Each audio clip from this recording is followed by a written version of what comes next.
Hi, Assalamualaikum, and good day.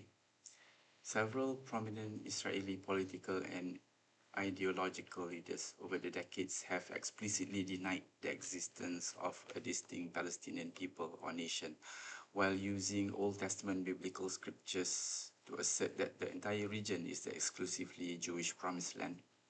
Golda Meir, for example, the former Israeli prime minister, is historically famous for delivering the most widely cited denial of Palestinian national identity.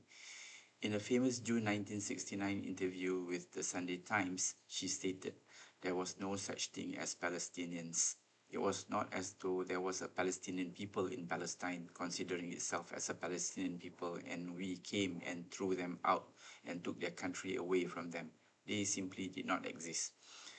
Meir frequently argued that prior to the 1948 creation of Israel, the region's inhabitants were simply generic Arabs, and that a distinct Palestinian nation was a modern political invention designed to challenge Zionism.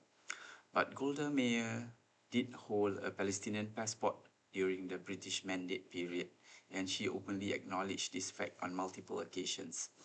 This creates what many historians and critics point out as a deep rhetorical and political contradiction in her legacy. To understand how she reconciled her famous 1969 statement with her own history, it is necessary to look at how she used and defined the word Palestinian. You see, Golda Meir migrated from the United States to the region in 1921 because the territory was ruled by Great Britain under a League of Nations mandate. Anyone living there, whether Jewish or Arab, was legally issued a mandatory Palestine passport. In a later televised interview, Meir explicitly stated, "From 1921 until 1948, I carried a Palestinian passport.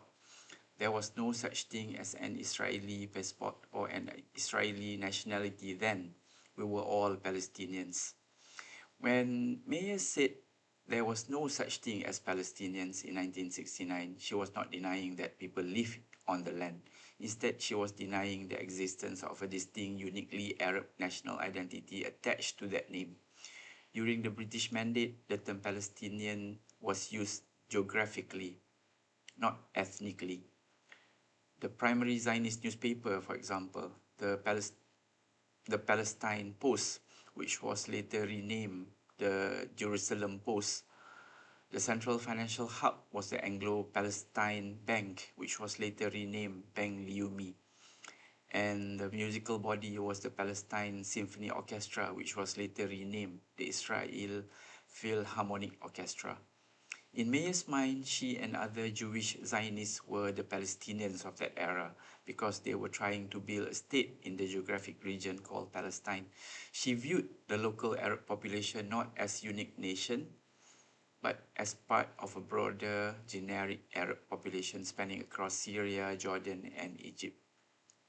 Meir's 1969 statement was delivered just 2 years after the 1967 Six-Day War, during a period when the Palestinian Liberation Organization, or PLO, was rapidly gaining international recognition as a national liberation movement. Her denial was deliberate, strategic attempt to counter Palestinian nationalism on the global stage. If she admitted that a distinct Palestinian people existed, she would have to admit they had a legitimate indigenous claim to national self-determination on the exact same land Israel occupied.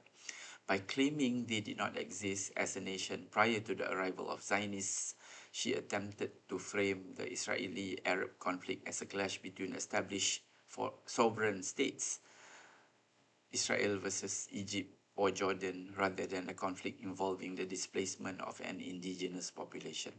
The paradox of Golda Meir is that she used her own historical possession of a Palestinian passport to argue that the term Palestinian was purely a geographic designation, while simultaneously using that argument to deny national rights to the Arab population who had lived in those towns and villages for generations. Her rhetorical claim that she and other Jewish Zionists were the Palestinians of that era because they were trying to build a state in the geographic region called Palestine was laced with deep absurdity and historical revisionism. To clarify, early Zionist settlers never viewed themselves culturally or ethnically as Palestinians. The entire ideological identity was explicitly centered on being Jews, returning to Eretz Israel, or the land of Israel.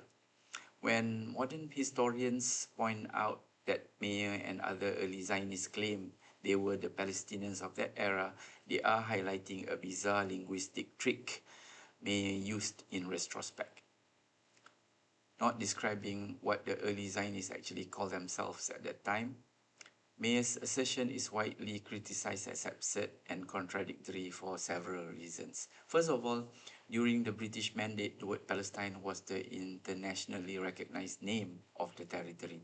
Because of this, public and civic institutions founded by Jewish immigrants used the word purely out of legal and geographic necessity, not because they identified as Palestinians.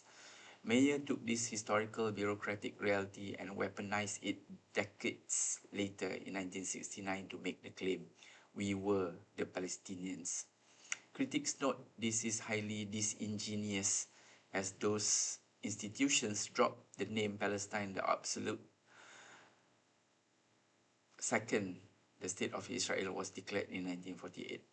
Secondly, while Meir publicly denied the existence of Palestinians to the international press to avoid recognizing their right to self-determination, other early Zionist leaders were much more direct in private. For instance, Israel's first Prime Minister, David Ben-Gurion, openly acknowledged the indigenous national identity of the Arab population and admitted that Jews took away Palestinian land in a private conversation with Zionist leader Nahum Goldman in 1956, which was recounted in Goldman's 1978 French book, Le Paradoxe Juif, or The Jewish Paradox.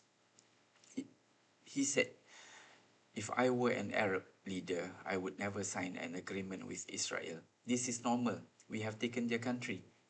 It is true, God promised it to us, but how could that interest them? Our God is not theirs. We come from Israel, it's true, but 2,000 years ago, and what is that to them? There has been anti-Semitism, the Nazis, Hitler, Auschwitz, but was that their fault? They see but one thing: we have come and we have stolen their country. Why would they accept that?" As a statesman, Goldman notably remained in the diaspora rather than taking office in the newly founded Israel, acting instead as a diplomat who negotiated historic Holocaust reparations with West Germany in 1952. He warns that by attempting to become a nation like all other nations through a militarized state, the Jewish people risk losing the unique moral and universal values developed over centuries in the diaspora.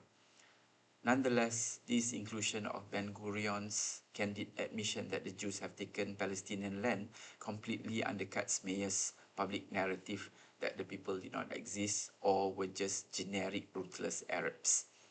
Finally, the absurdity of Meir's claim lies in its logical collapse when looking at the actual events of 1948. If, as Meir claimed, the Arab population did not exist as a distinct people and there was no country to take away, it leaves no logical explanation for the more than 750,000 Palestinian refugees who were displaced from hundreds of specific documented towns and villages during the Nakba.